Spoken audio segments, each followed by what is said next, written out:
মাসে প্রায় 2 কোটি টাকা বিল পরিশোধ করলেও গ্যাস পাচ্ছে না মানিকগঞ্জের আবাসিক গ্রাহকরা। প্রায় 1 যুগ ধরে তাদের চুলায় গ্যাস মিলছেই না। তারপরও সংকট সমাধানের উদ্যোগ নেয়নি তিতাস গ্যাস কর্তৃপক্ষ। এই অবস্থায় গ্যাস ছাড়া বিল আদায় বন্ধের দাবি ভুক্তভোগী গ্রাহকদের। স্যান্ডেলিনা সো, রূপচর্চায় আভিজাত্য। মানিকগঞ্জ শহরের সেউতা এলাকার বাসিন্দা শিউলি খান। গ্যাস সংযোগ থাকলেও তার চুলা জ্বলছে না, অথচ প্রতি মাসে তাকে বিল গুনতে হয় ঠিকই। একই অবস্থা জেলার প্রায় 10,000 আবাসিক গ্রাহকের। গ্যাস না পাওয়ায় রান্নাসহ গৃহস্থালির কাজে বিকল্প হিসাবে সিলিন্ডার অথবা লাকড়ি ব্যবহার করতে গিয়ে তাদের খরচ বেড়েছে।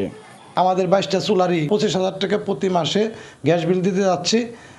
আমাদের গ্যাস কিন্তু পাচ্ছে না, বছরের বছর আমরা এইভাবেই আছি। খাবার দাবারের সমস্যা, জেনে 1 পদ খামু 3 পদ খামু হেনে খাই 1 পদ সিলিন্ডারে গ্যাসে আর কয় পদ রান্না করা যায়। মাসে 3টা গ্যাসও লেগে যাচ্ছে, তো 3টা গ্যাস যদি আপনি হিসাব করেন 1500 টাকা করে হয়, তাহলে 3 15 4500 টাকা আমার চলে যাচ্ছে ওই দিকে।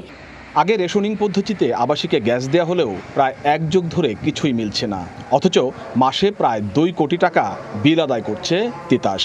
কোনো ধরনের গ্যাস দেয় না, অথচ আমাদের কাছ থেকে প্রতি মাসে মানিকগঞ্জ থেকে প্রায় 2 থেকে 2.5 কোটি টাকা নিয়ে যেতেছে বিল হিসাবে। আমরা রেশনিং পদ্ধতিতে পাইতাম, কিন্তু এই গ্যাসগুলো আসার আগেই আমাদের এই মানিকগঞ্জ জেলার যেখানে পয়েন্ট আছে সেই পয়েন্টের পূর্বে অনেকগুলো ইন্ডাস্ট্রি আছে। ইন্ডাস্ট্রিগুলোতে অবৈধ সংযোগ দেওয়ার কারণে কিছু আছে বৈধ, কিছু আছে অবৈধ। এটা আমার জানা মতে আর কি ধারণা করা হচ্ছে। দেওয়ার কারণে আমাদের বাসা বাড়িগুলোতে গ্যাস প্রবেশ করছে না। সঞ্চালন লাইনে গ্যাস না থাকার প্রমাণও মেলে তিতাস কার্যালয়ে গিয়ে। তবে সংকট সমাধানের উপায় জানা নেই স্থানীয় কর্মকর্তাদের। কিঞ্চিত যদি আমরা যদি পারতাম আর কি, মানে সম্ভব হইতো, তাহলে তো মানে বলাই লাগতো না, এটা তো আগেই সমাধান হয়ে যেত। সম্প্রতি জ্বালানি উপদেষ্টাকে স্মারকলিপি দিয়েছেন গ্রাহকরা। সংকট সমাধানে মিলেছে আশ্বাসও।